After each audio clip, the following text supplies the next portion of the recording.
Bienvenue dans le Financier, à votre rendez-vous économique quotidien. Voici les titres que nous développerons dans cette édition.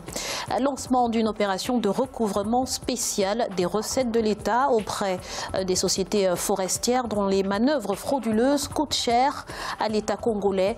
2 milliards de francs CFA ont d'ores et déjà été récoltés.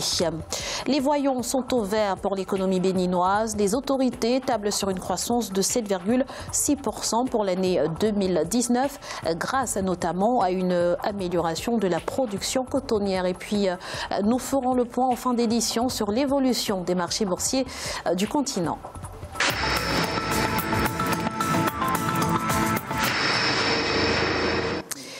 En République du Congo, les dysfonctionnements du service de contrôle des produits forestiers à l'exportation font perdre très gros à l'État, plus de 12 milliards de francs CFA en 2 ans. Pour les autorités, il est temps de récupérer ces fonds. Une opération de recouvrement spécial a donc été lancée. Elle a d'ores et déjà permis de récolter près de 2 milliards de francs CFA. On fait le point tout de suite dans ce reportage de Deva Panzo, notre correspondant à Brazzaville. L'opération de recouvrement forcé qui a été lancée vendredi 12 octobre 2018 par le directeur de cabinet du chef de l'État a pour objectif de recouvrer plus de 12 milliards de francs CFA qui ont échappé au contrôle du service de contrôle des produits forestiers à l'exportation pour la période 2016-2017. Ce montant n'intègre pas le préjudice de plus de 4 milliards de francs CFA subis par l'État. La présente cérémonie ne constitue que le début d'un long processus appelé à mener à une récupération patiente des recettes publiques en rapport avec cette inspection jusqu'au dernier centime indûment détenu par les acteurs de la filière.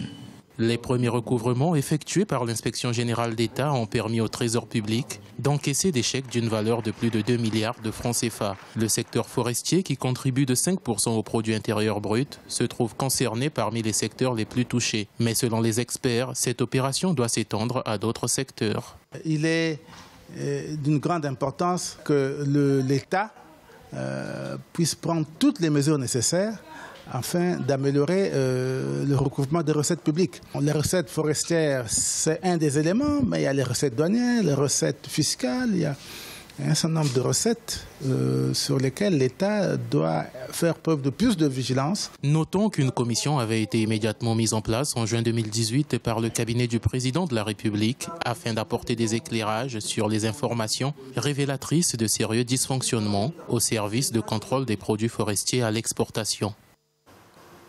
Le gouvernement kényan en quête de fonds pour financer son programme de logements sociaux. Les autorités espèrent mobiliser jusqu'à 545 millions de dollars au cours de l'exercice fiscal 2018-2019. Ceci grâce à l'instauration d'une nouvelle taxe d'1,5% visant les travailleurs et les employeurs.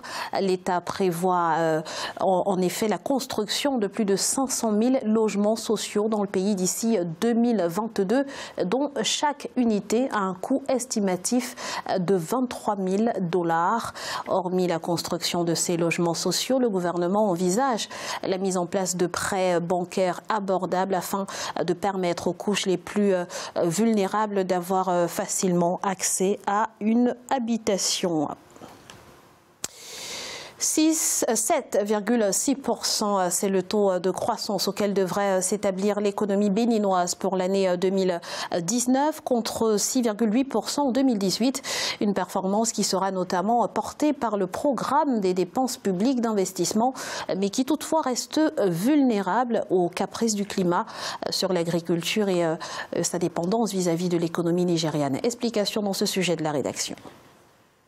Le taux de croissance de l'économie béninoise devrait s'établir à 7,6% en 2019 contre 6,8% en 2018 selon une annonce faite par le gouvernement. Plusieurs facteurs favorables sont liés à ce taux de croissance pour 2019. Le gouvernement béninois évoque la consolidation d'espaces budgétaires au profit des dépenses d'investissement, la maîtrise de la progression des dépenses de fonctionnement, leur stabilisation et une amélioration continue de la production cotonnière comme étant quelques-uns de ces facteurs. Nous sommes dans un pays où depuis plus de 2 ans et demi, on n'a pas encore constaté l'ouverture de grands chantiers. Et maintenant, si on annonce, on va atteindre une croissance de plus de 7%, je peux vous assurer que c'est une donnée purement macroéconomique qui ne cadre pas du tout avec la réalité au quotidien dans les ménages. Une incertitude liée aux effets du climat sur l'agriculture et à la dépendance vis-à-vis de l'économie nigériane entoure les projections de croissance. Durant sa période de récession, le Nigeria a introduit des restrictions commerciales qui ont affecté le Bénin et constitueront une incertitude supplémentaire si elles ne sont pas levées. Quand on parle des relations commerciales entre le Bénin et le Nigeria, c'est purement à prendre l'angle informel. Ce n'est pas une relation commerciale qui a été structurée. Le projet du budget général établi par l'État béninois au titre de l'année 2019 s'établit en ressources et en charges à 1877 milliards de francs CFA, soit une augmentation de 0,8%. En Tunisie, le déficit de la balance commerciale s'est établi à 14,2 milliards de dinars durant les 9 premiers mois de l'année 2018 contre 11,5 milliards de dinars durant la même période en 2017. Les plus importants déficits ont été enregistrés avec des pays comme la Chine, l'Italie, la Turquie, l'Algérie et la Russie. Le solde de la balance commerciale a en revanche enregistré un excédent avec d'autres pays comme la France avec une hausse de 2,4 milliards de dinars, mais aussi la Libye et le Maroc. L'Afrique serait-elle en train de perdre son attractivité pour l'investissement direct étranger? Eh bien, au terme du premier semestre 2018, la valeur des IDE ciblant le continent a reculé de 3% par rapport à 2017. La performance la plus faible a été observée en Afrique de l'Ouest où le volume des investissements a reculé de 17%, passant de 5,2 milliards de dollars à 4,3 milliards de dollars. Deux économies se démarquent cependant. Il s'agit de l'Afrique du Sud qui a vu son flux d'IDE passer de 1,1 milliard de dollars à 3,4 milliards de dollars, soit une hausse de 210%. Et arrive ensuite l'Égypte. Les investissements intra-africains, en revanche, se portent plutôt bien. On écoute à ce propos Alafé Wakili, directeur de l'intelligence d'Abidjan. C'est des pays comme le Maroc qui investissent beaucoup en Afrique. C'est aussi peut-être le Nigeria qui essaie de sortir un peu de sa zone. Donc l'investissement intra-africain qui a augmenté de 8%, c'est bon. Il faut souhaiter que ça se renforce, ça se développe et que par la suite, les pays africains aient les moyens d'exploiter l'important marché régional, l'important marché intra-africain, les marchés sous-régionaux et pourquoi pas après aller à l'extérieur à la conquête des autres continents. Il est à présent l'heure de faire un point sur l'évolution des marchés boursiers africains à la mi-journée. En Afrique australe et dans l'océan Indien, les marchés boursiers de l'île Maurice ont enregistré une hausse de 0,01%. La bourse de Johannesburg perdait 1,88%.